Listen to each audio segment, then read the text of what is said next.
Now turn to Part 1. Part 1. You will hear a conversation between two people about off-campus university excursions. First, you have some time to look at questions 1 to 5.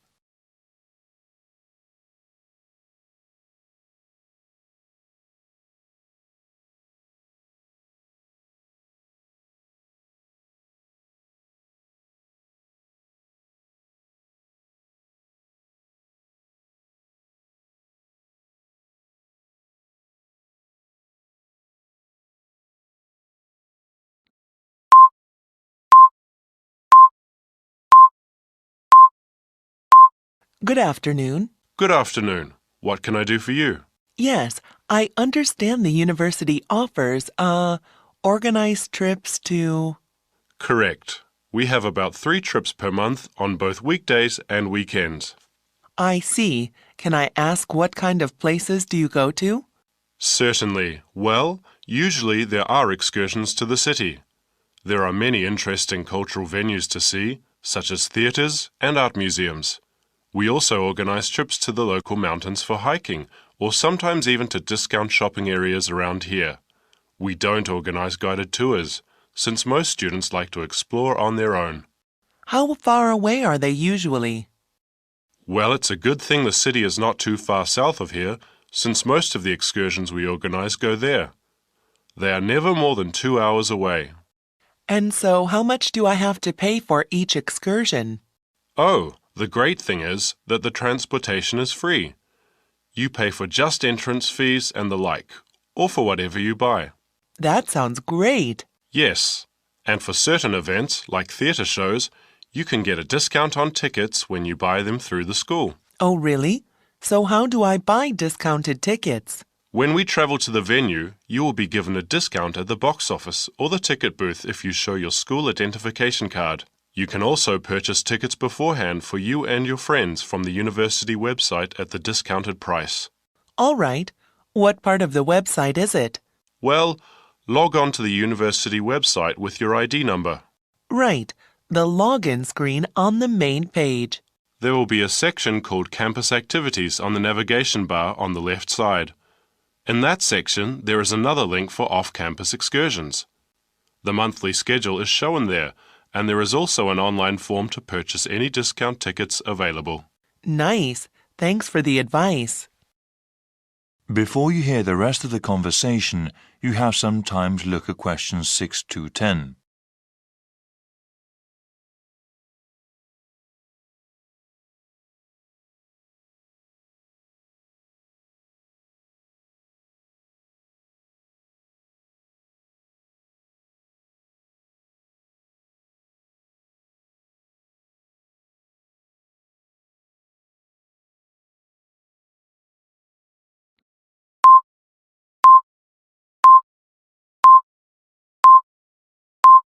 Now listen and answer questions 6 to 10.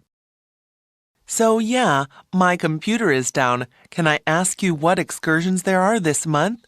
Yeah, it's the beginning of the school year, so the new schedule isn't up on the website yet. But I have the schedule here on my computer. We have all the dates confirmed, and when the site is updated, you'll be able to buy discount tickets from there. Thanks. I am pretty busy during the week, so maybe you could just tell me about some of the next few ones coming up on the weekends. Definitely. The weekend before October break, there is a bus going to Big River Valley Park. That's the 12th. This is a hiking trip to see fall foliage, so there will be a small entrance fee of $11 to enter the park. It's a 6-hour excursion. Oh, wonderful. The fall colors are so gorgeous that time of year. The week after October break, there is a bus going to Woodbury Grove. That's the 26th of October. It has a lot of outlet stores. It's very popular at this time of the year because students like to buy things for their dormitory rooms. What's an outlet store? An outlet store is a kind of discount store. Could you spell that? Outlet. Outlet. Yes, thank you. So yeah, that bus leaves at 11 p.m. and comes back at 6 p.m. All right, got it. The next weekend, on Sunday, There is a trip going down to the city, so yes, on the 3rd of November, students can visit the Museum of Contemporary Art. They have a new exhibition showing modern Chinese art. That sounds really interesting. How much is it? The school has a special arrangement with the museum, so it's free with your student ID. I'll definitely go to that one. When will the bus be leaving? It leaves from Lauder Hall at 12 p.m. and gets back around 9 p.m., so it will be 9 hours. Wow, thanks for all the info. No problem. If you have any other questions about the off-campus excursions, feel free to email me. Okay, here, I have a pen. What is it? It's paladin@mail.com. Could you spell that? Paladin, Paladin @mail.com. Thanks again. It's my pleasure. Don't worry about it. That is the end of part 1. You now have half a minute to check your answers.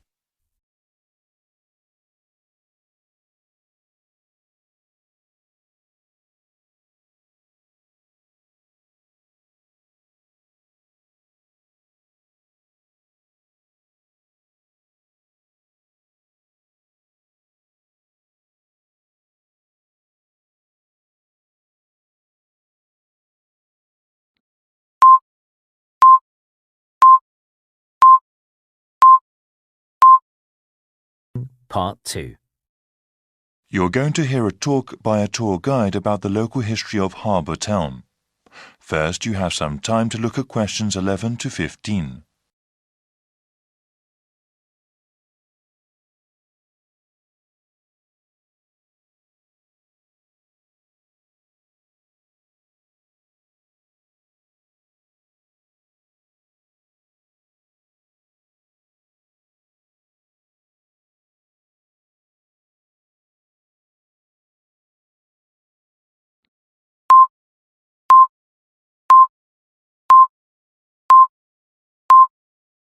Now listen to the first part of the talk and answer questions 11 to 15.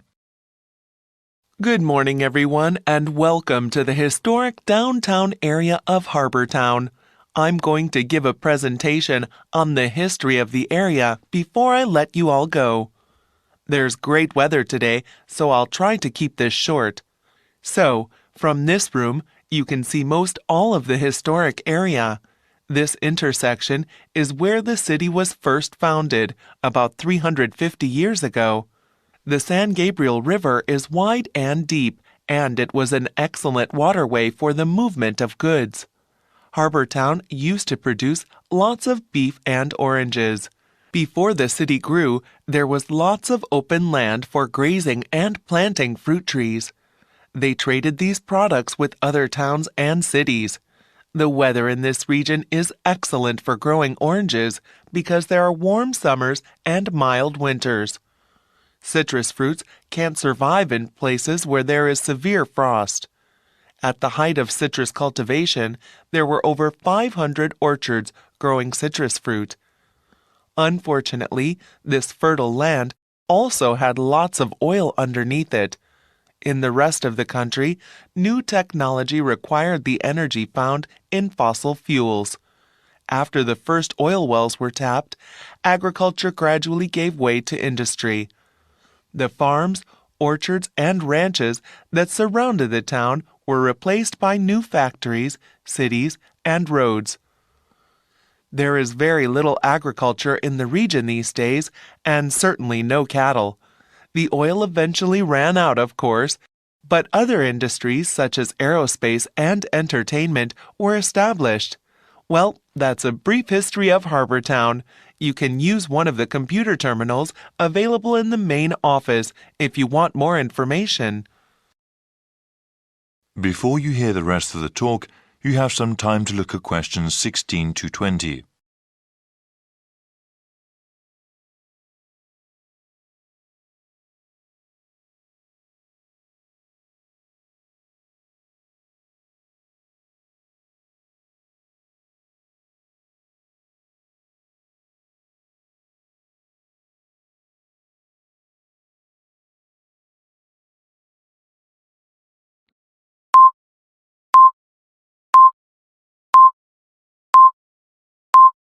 Now listen and answer questions 16 to 20. I will highlight some of the sites here just to give you an idea of what we have in the historic center of Harbor Town. You can then explore the area as you please. So, I've already mentioned the intersection where the city was first founded. The main east-west street is called Sunset Road, and the main north-south street is called Santa Monica Avenue. The central office we are in right now is at the northernmost end of Santa Monica Avenue. There are public restrooms here, as well as computer terminals that connect to the internet. Across from the central office is the fruit market. At its height, people from all over the country came to buy fruit from the distributors there. If you travel south from the market and go past the intersection, you will see the Ranch Museum. Here you can learn about the old ranching lifestyle that was such a hallmark of our region. Now, going back to the intersection, if you go west of Santa Monica Avenue, you will find Old City Hall.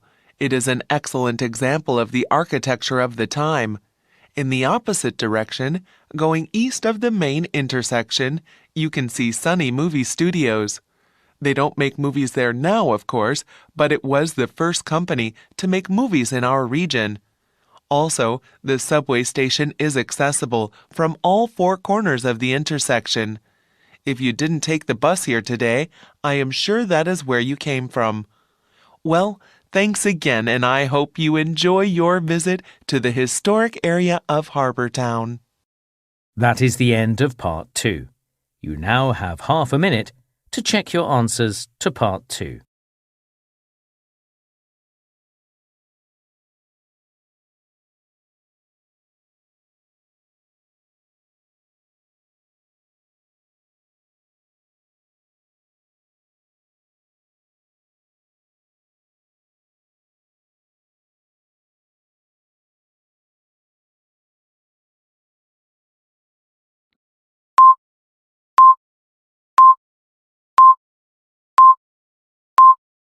Part 3. You will hear a conversation between a student, Kayana, and a professor about an assignment. First, you have some time to look at questions 21 to 27.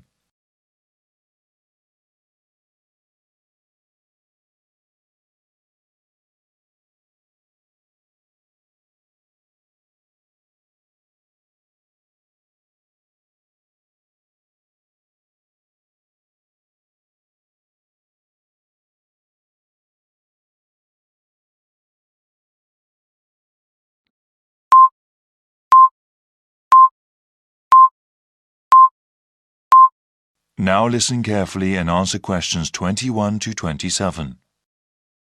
Hi, Dr. Reed. Are you busy right now? Do you mind if I come in for a second? Hey, Kiana. No, I don't mind at all. Thanks. I just wanted to say that I'm enjoying your urban studies course and that I'm having some trouble with the first assignment. Okay, no problem. What do you want to ask? This is my first time writing a paper of this length. All right. What sort of trouble are you running into? Well, writing more than 10 pages is actually turning out to be quite a task. I've been rereading some of the material, and I'm just not sure how to approach the assignment. Yes, it takes some time to get used to academic writing assignments. More time than I expected, really. I also want to do a really good job on the assignment. I don't want to put a half-hearted effort into it. I'm glad to hear that. I'll say that these assignments get easier to manage as time goes on. That's a small relief. I mean, it gets easier to plan the assignment and to organize one's time, but it still takes hard work and a sincere effort to produce a good piece of academic writing. My role is to guide you to the readings I think are the most relevant and to give you tips on managing your time. Okay, could we talk about the readings then? Sure. We can go over them. I guess I want to ask about the Coal House text first. It seems like a pretty interesting book. But sometimes a bit over the top, no? I would recommend reading just the first part of the book. It's the most relevant to the assignment that I gave you. The rest of the text goes on about a topic we will cover later in the semester. All right, I'll just read the intro then. As for the Peely article, did you read that one? Yes, I accessed it online and then printed it out. Okay. I would recommend you review that again. Also, remember what I said about the Liebskid article?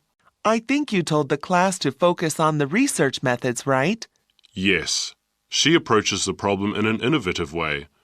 Let's see. For the Gary article, I think you should... Let me see. I think it would be best for you to read just the conclusion. Just the conclusion. I see. Yes, I would ask you to read the whole thing, but this way would be more efficient. Speaking of which, you should not bother reading the Wolfson article. Yeah, it didn't seem particularly relevant to the topic. Let's see. Any other reading you wanted to talk about? Let me see. Yes, the Cudler article. What do you think of that one? Ah, yes. How could I forget? That one is pretty central to the topic. I really think you must go over it again. Before you hear the rest of the conversation, you have some time to look at questions 28 to 30.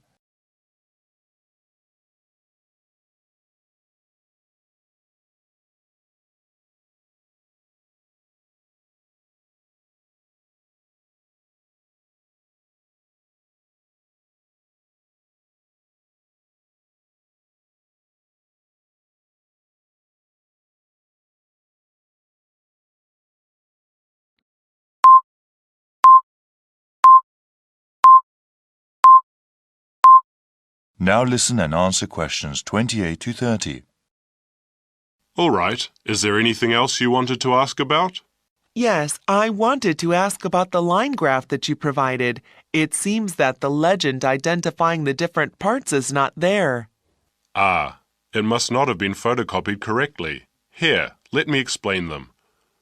They all represent percentages of the population in Manassas, okay? Line 1 here at the top is the percentage of people who were born in a foreign country. Born outside the country. Okay, and this one? The next line down, line 2 refers to the percentage of people with citizenship. All right, got it. Those making a middle-class wage are represented by the fifth line down. Okay, middle-class wage earners. And the line number 4? That is the percentage of people with a college education or higher. All right, and the one in the middle? That one is the percentage of population who are married and have children. Got it. Thank you so much, Dr. Reed. I really appreciate your help. That is the end of Part 3. You now have half a minute to check your answers to Part 3.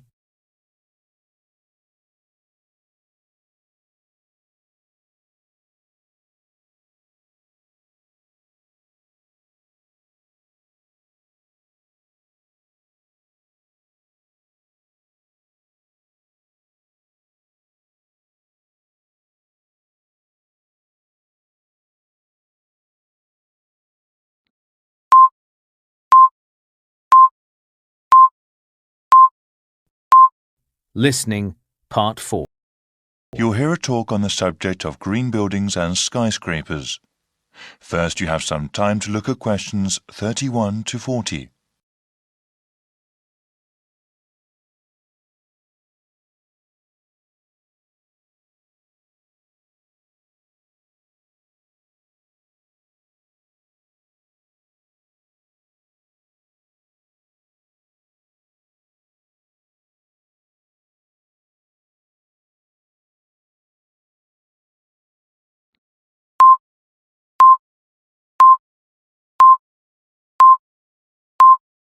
Now listen carefully and answer questions 31 to 40. Good morning, everyone. Today I am here to talk about the construction of green buildings. Given the current state of the global environment, new types of architecture, design and construction techniques are absolutely necessary. My brief lecture today will cover two topics: what qualifies a building to receive a green certification, and also how widespread such sustainable buildings currently are. There is a growing demand for so-called green buildings.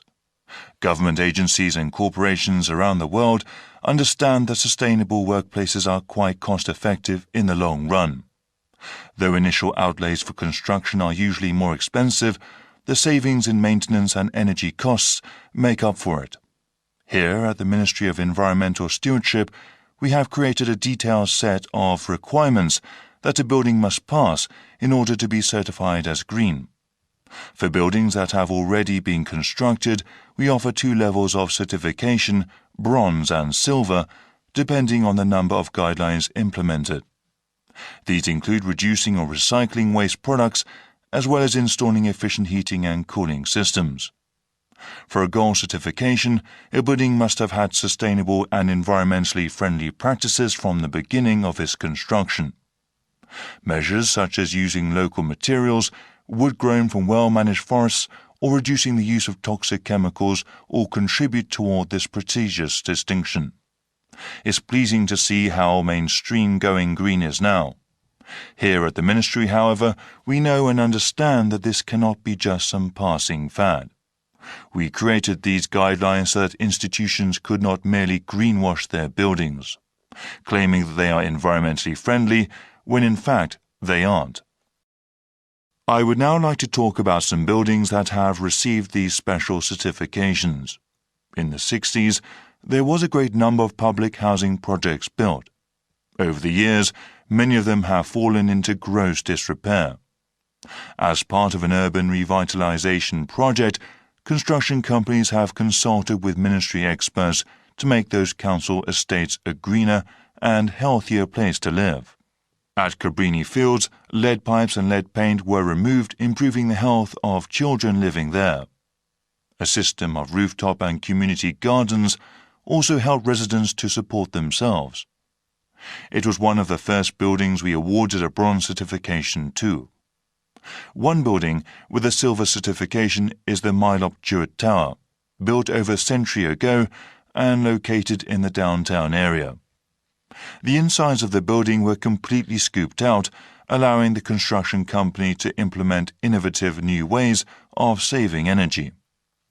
The utility bill of the entire building is now 40% down, only 60% of its previous level, despite rising energy costs. Lastly, I would like to talk about the latest building to receive a gold certification from the Ministry. Arcadia Arbours is a really great example of green engineering and construction. From the very beginning, the project heads made a really unique plan and held to it. Many of the Ministry's guidelines were followed, and we even got ideas for other ways to make buildings sustainable. The centerpiece of this skyscraper is a multi-story hanging garden that serves both an aesthetic and practical purpose. That is the end of part 4. You now have half a minute to check your answers.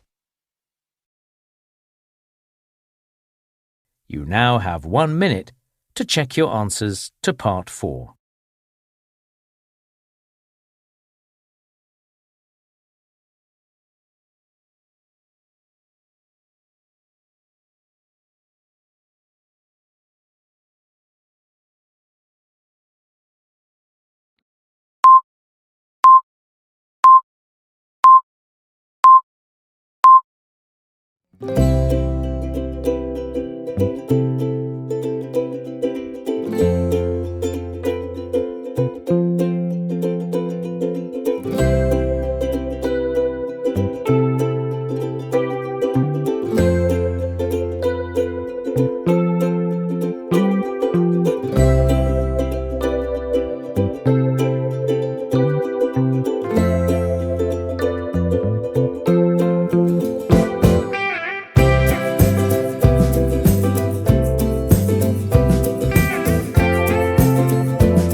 1.